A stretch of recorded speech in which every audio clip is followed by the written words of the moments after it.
मुबारक हो मुसलमानों, उस रब को तुम पे प्यार आ गया है। फिर जिंदगियों में माह रमजान आ गया है।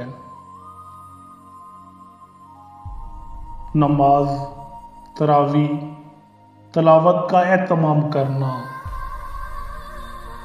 आंख, कान, जुबान की हिफाजत करना,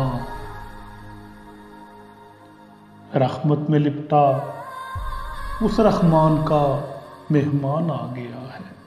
रहमत में लिपटा उस रहमान का मेहमान आ गया है।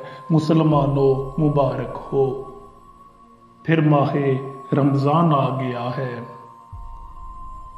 पूरा तोलना, पूरा तोलना, झूठ ना बोलना, गरीबों मस्कीनों को ना भूलना, फकत भूख प्यास ही ना बर्दाश्त करना, बल्कि अपने नफ्स से भी लड़ना, अपने गुनाहों की माफी भी मांगना,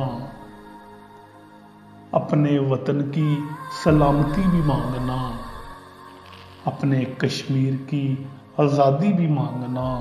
मुसलमानों मुबारक हो, मुसलमानों मुबारक हो, अल्लाह को तुम पे प्यार आ गया है। फिर जिंदगियों में माहे रमज़ान आ गया है।